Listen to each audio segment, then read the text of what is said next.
Good morning, everybody, on this cold and damp Friday morning. I say cold, relatively speaking, because it is chilly out and that wetness is just going right through us right now. But hey, you know what it is? It's time for First Thoughts on a Friday. First Thoughts about our gospel reading that comes from the 10th chapter of Mark, starting with verse 46. It's a very short story about a blind man, Bartimaeus. I was going through old bulletins yesterday and I discovered that we have not zeroed in on this text at all, at least since 1997. That's as far back as I went, because it comes so close to Reformation Sunday that most of the time in this cycle, year B, this is the Sunday that these texts would be appointed for, except we do Reformation text instead. So this is a very special time for us. So what about blind Bartimaeus? Well, the story is rather simple and it's short and sweet.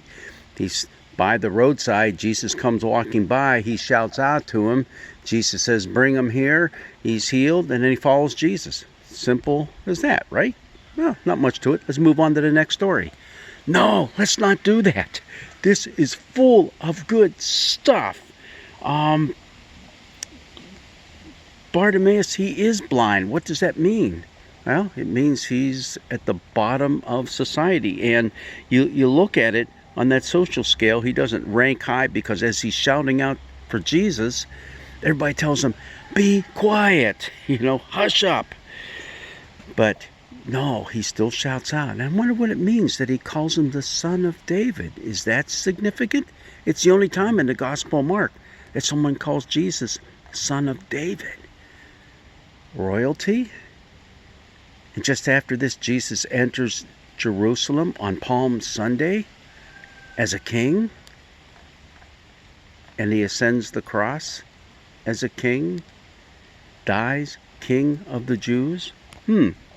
Interesting. How about the very fact that crowd, look at that crowd, they're telling him to be quiet. And when Jesus says, "Hey, bring him here," all of a sudden they're saying, or at least there are other people in the crowd saying, "Hey, take heart, he wants to see you." And they lead him to the man, to Jesus. Isn't that interesting? The reaction of the crowd. The reaction of the crowd. Our reaction to people seeking out Jesus. Anything about his cloak? I mean, it says he took his cloak and he threw it off when Jesus called him.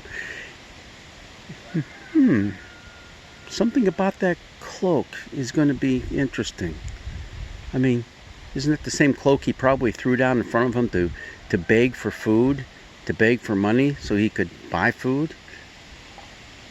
Is he willing now to start a new life, leave everything that he possessed behind, unlike that rich man that we had earlier on? Just wondering. Remember, this is First Thoughts on a Friday. Jesus asked him, "What did you want me to do? What do you want me to do for you?" The same words that he asked James and John just before this. And they wanted to be top dogs in Jesus' kingdom. Same words that Jesus asked, that he asked them. And all he wants is to be restored to society. I want to see. I want to see again. Jesus doesn't touch them as he does in so many of his other healing miracles.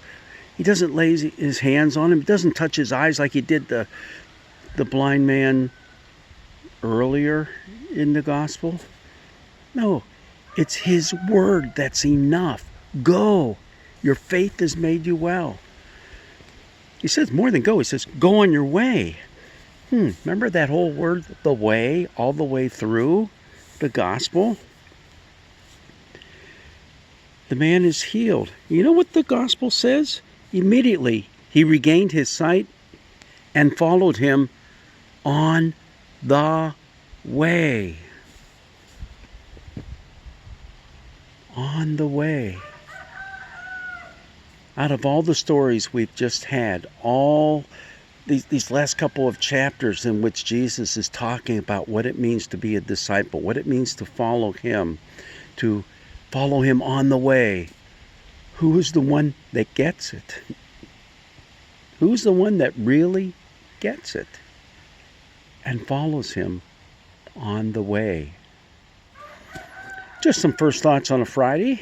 Think about all those things as we approach this Sunday, this very special time where for the first time almost in forever we get to zero in on a man named Bartimaeus, a man who is blind, a man who sees, truly sees who Jesus is, and takes that journey of discipleship.